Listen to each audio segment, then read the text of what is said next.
Elaine. Hi, how are you? Good. Where are you? I am in my space at Seaglass Monthly Market. And what is the most commonly asked question when people walk into your space? If they're new to crystals, and it's usually, how do I pick one?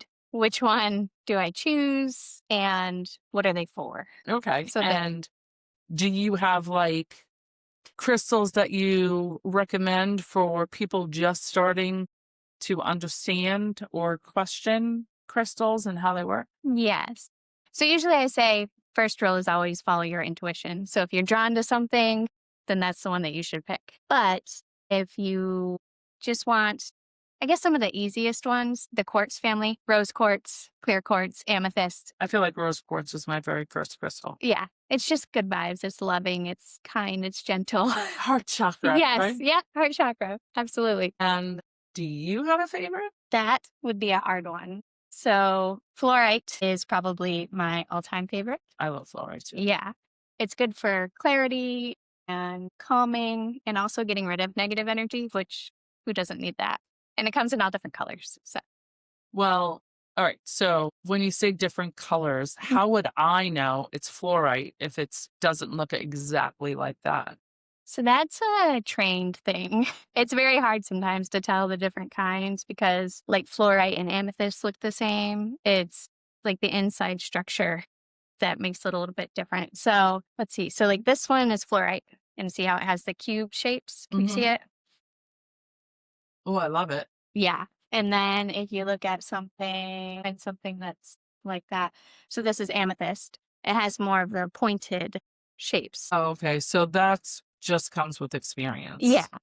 So when it comes out of the ground, usually quartz has points and fluorite has cubes. Okay. Yeah. And I didn't know that. There you Thank go. You're welcome. you. If I walk into your space and I say, "Hey, I'm curious to learn about two or three crystals to start, Mhm. and I own my own business, and I am an anxious person, and I feel tired all the time. Okay. What what crystals should I have in my pocket?" I would go green aventurine. Citrine. So citrine is always good for businesses. They call it Okay. the merchant stone. It helps to bring in prosperity and abundance and joy. So if you're anxious, it also brings that happy energy.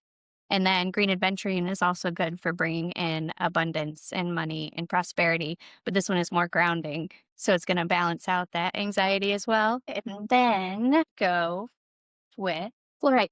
I like, I don't know. Because like I said, this one brings focus and clarity. So a lot of business owners need that Oh, don't. with all of the things that we do. I love those. Mhm. You can put those aside. I'll purchase those when we're done with the video. See, you said you needed 3. I did.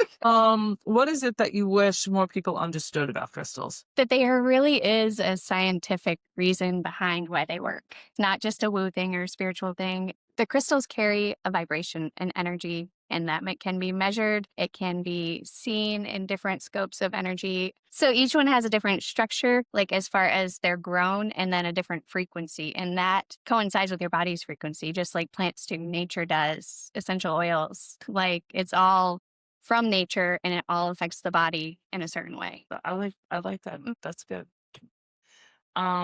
You told me once that if I was unsure of what crystal I needed, to think about the color and what the color signifies or stands for. Can you Yes. explain that?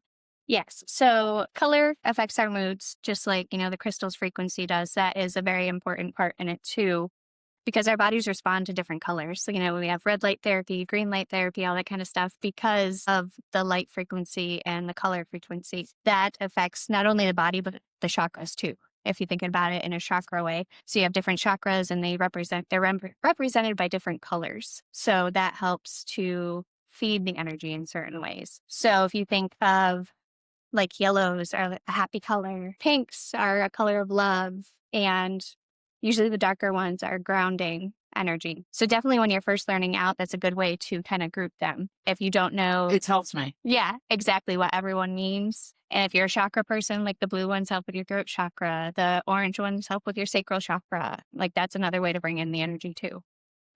And you also sell grids, correct? Mhm. And would you help people who had no idea how to use a grid or what they should purchase? Absolutely. So I have like these little ones. And I love that you have little stones to go with the little grids. Yes, I have a whole section of little stones to help. And I have put together grids for quite a few people. So they I love tell it. you what they're feeling and what they think they're needing. Yep. And then you help them pick a grid and pick the stones for the energy that they're searching for. Mhm.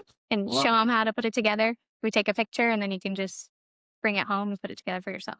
That's awesome. And you also sell essential oils Yes.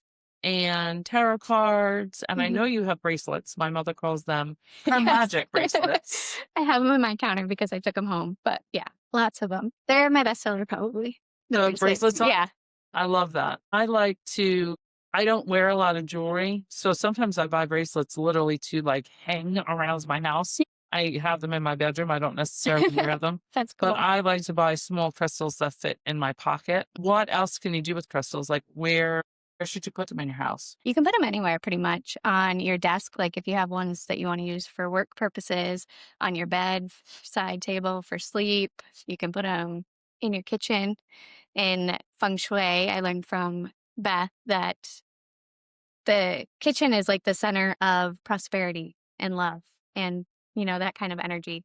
So the more crystals you have in those certain spaces, the more good energy it brings in. I love that. I do have crystals. I know I put one the farthest left-hand corner. Yeah. This right-hand corner. Yeah. Because Steph told me, and I don't even remember what they represent now. Mm. But it's like every now and then when I'm cleaning or moving something and I see it, I smile because I like that it's there. Yeah. Doing Mhm. whatever it does. Yeah, exactly. So you don't do Reiki here at Seaglass, correct? No. So if somebody comes and they get crystals and they talk to you and they get very interested in what you do and how you do it, Mhm. and they decide that they want to sit with you for a Reiki session, is that what it's called? Yep. Where would they be able to do that? I see clients at Massage 143 in Leland, and I also do virtual appointments too. So Reiki can be done through distance work. We do it over Zoom, or you can see me in person and you can book. I have an online booking link on my website, claryhollow.com.